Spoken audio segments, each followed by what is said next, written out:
Hello friends, today we will start a new topic in investment analysis and portfolio management. Today we will see about various investment alternatives. So let us start. A bewildering range of investment alternatives is available. They fall into two broad categories with financial assets and real assets. Financial assets are paper or electronic claims on some issuer such as government or a corporate body. The important financial assets are equity shares, corporate debentures, government securities, deposits with banks, mutual funds shares, insurance policies, and derivatives instruments. Real assets are represented by tangible assets like residential house, commercial property, agricultural farm, gold, precious stones, and art of objects. As the economy advances, the relative importance of financial assets tends to increase.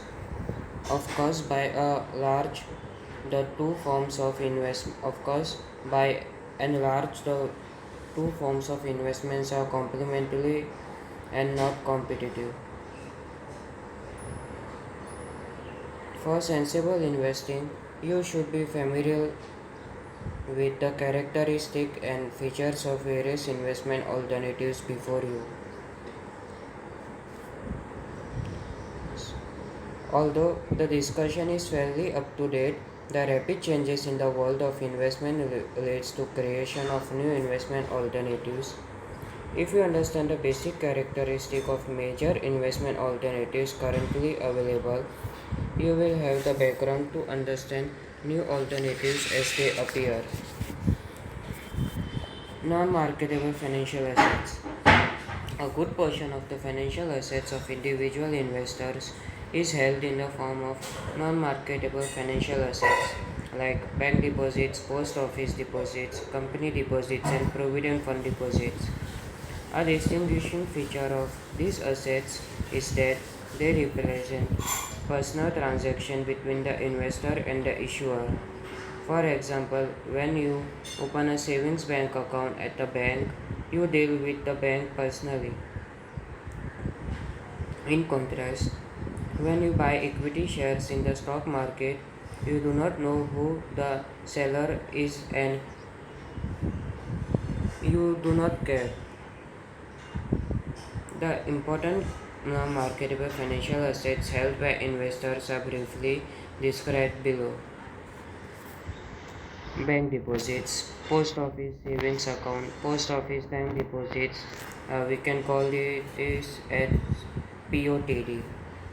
Monthly income scheme of post office, as we can call it as MISPO, Kisan Vikas Patra and KVP. And there are a lot more we will see in the coming.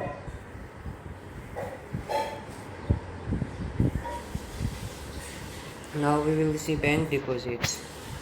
Perhaps the simplest of investment avenues by opening a bank account and depositing money in it one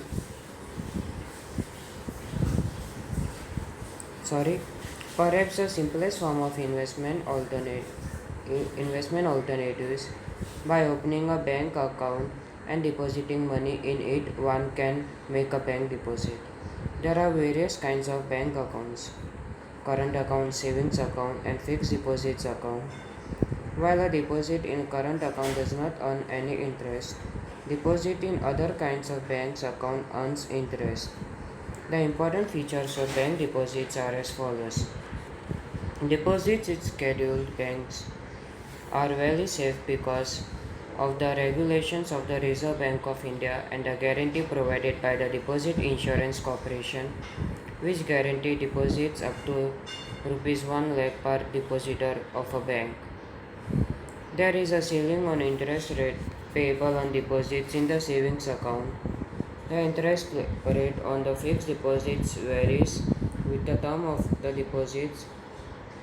In general, it is lower for fixed deposits of shorter term and higher for fixed deposits of longer term.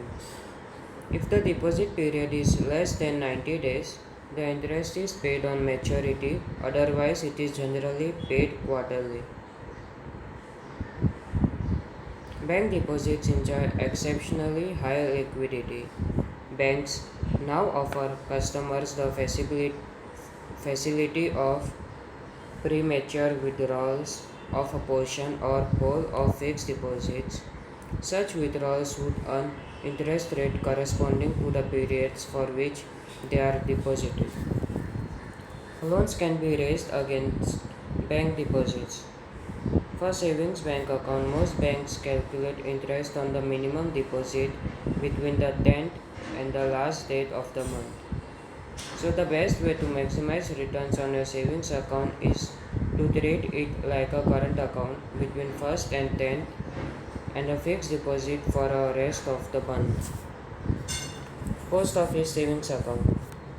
That's the second one.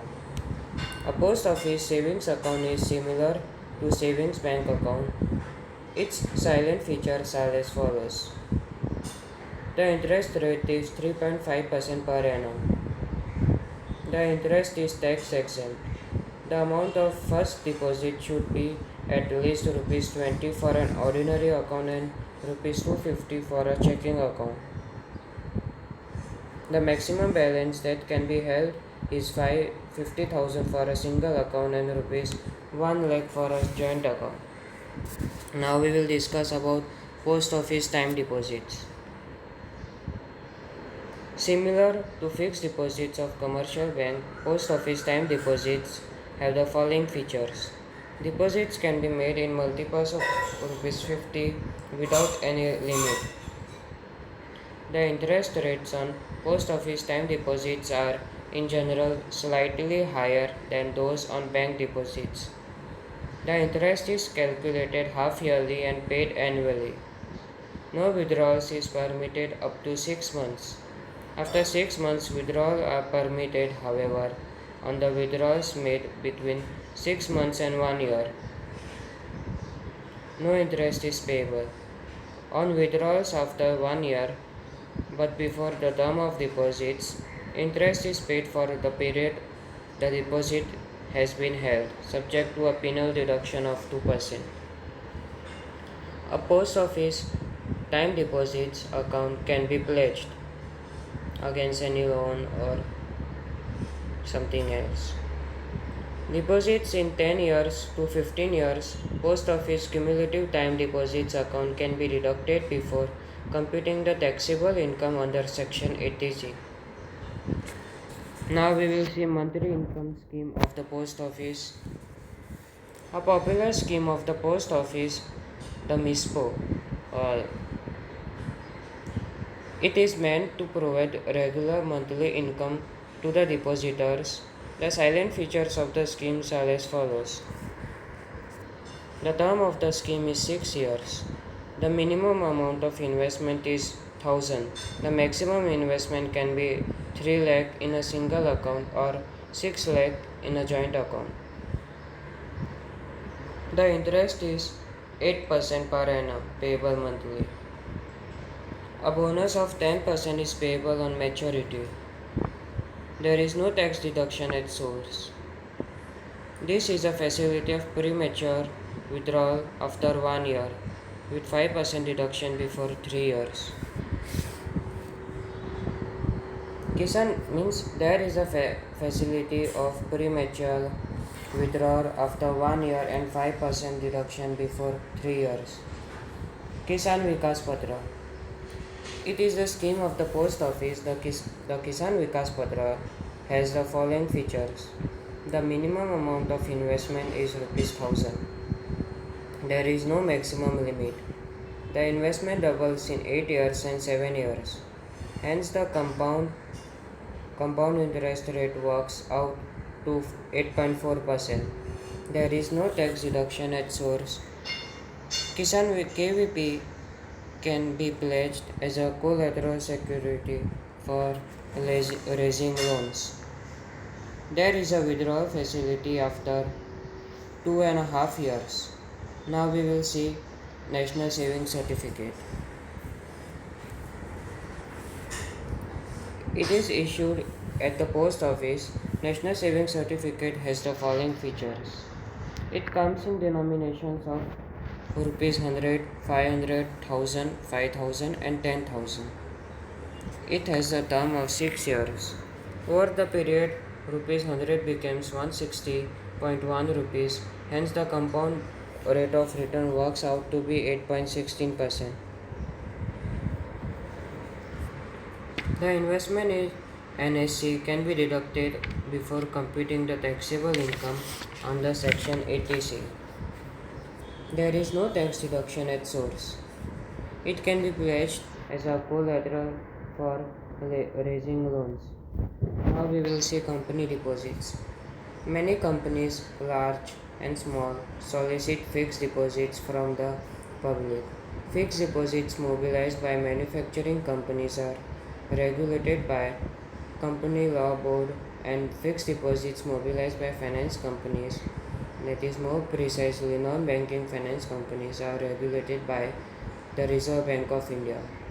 The key features of company deposits in India are as follows. For a manufacturing company, the term of deposits can be 1 to 3 years, whereas for an NBFC, that's non-banking finance company, it, it can vary between 25 months to 5 years. A manufacturing company can mobilize by way of fixed deposits an amount equal to 25% of its worth from the public and an additional amount equal to 10% of its worth from its shareholders. A non-banking finance company, however, can mobilize a higher amount. The interest rates on company deposits are higher than those on bank fixed deposits. Company deposits have to be necessarily credit rated. Deposits don't get tax benefits on company deposits. However, no income tax is deducted at source if the interest income is up to rupees 5,000 in a financial year. Companies offer some incentives like facility for premature withdrawal or of free personal accident insurance cover to attract deposits. Now we will see Employee Provident Fund Scheme. A major vehicle for salaried employees, the Provident Fund Scheme has the following features. Each employee has a separate Provident Fund account in which the both employer as well as the employee are required to contribute a certain minimum amount on a monthly basis. The employee can choose to contribute additional amounts subject to certain restrictions. While the contribution made by the employer is fully tax exempt, that's from the point of view of the employee. The contribution made by the employee can be deducted before computing the taxable income under Section 80C. Provident Fund contribution currently on a compound interest rate of 8.5% per annum that is totally exempt from taxes. The interest, however, is accumulated in the Provident Fund account and not paid annually to the employee. The balance in the Public Provident Fund account is fully exempt from wealth tax. Further, it is not subject to attachment under any order or decree of a court. Within certain limits, the employee is eligible to take a loan against the Provident Fund balance pertaining to his contribution only. Now we will see about Public Provident Fund Scheme. One of the most attractive investment avenues available in India. The Public Provident Fund, that's PPF scheme, has the following features. Individuals and HUF can participate in this scheme. A PPF account may be opened at any branch of the State Bank of India or its subsidiaries or at the specified branches of the other public sector banks. Though The period of PPF account is stated to be 15 years. The number of contribution has to be 16. This is because the 15-year period is calculated from the financial year following the date on which the account is opened. Thus, a PPF account matures on the first day of the 17th year. The subscriber to a PPF account is required to make a minimum deposit of rupees 100 per year. Maximum permissible deposits per year is rupees 70,000. Deposits in PPF account can be deducted before computing the taxable income under Section 80C. PPF deposits currently earn a compound interest of 8% per annum, which is totally exempt from taxes. The interest, however, is accumulated in the PPF account and not paid annually to the subscriber. The balance in the PPF account is fully exempt from wealth tax. Further, it is not subject to attachment under, under any order or decree of court. The subscriber to a PPF account is eligible to take loan from the third year to the sixth year after opening the PPF account.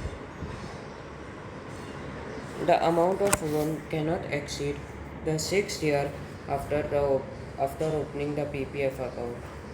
The amount of loan cannot the amount of loan cannot exceed the second preceding financial year. The interest payable on such loan is 1% higher than the PPF account interest rate. The subscriber to a PPF account can make one withdrawal every year from the 6th year to the 15th year. The amount of withdrawal cannot exceed 50% of the balance at the end of the fourth preceding year or the year immediately preceding the year of withdrawal, whichever is lower, less the amount of loan if any. The withdrawal from can be put to any use and it is not required to be refunded. On maturity, the credit balance of PPF account can be withdrawn. However, at the option of the subscriber, the account can be continued for 3 successive block periods of 5 years each, with or without deposits. During the extension, the account holder can make one withdrawal per year, subject to the condition that the total amount withdrawn during a 5-year block does not exceed 60% of the balance to the credit of the account at the beginning. So, if you enjoyed this video, so please like, subscribe and share my channel. Thank you friends.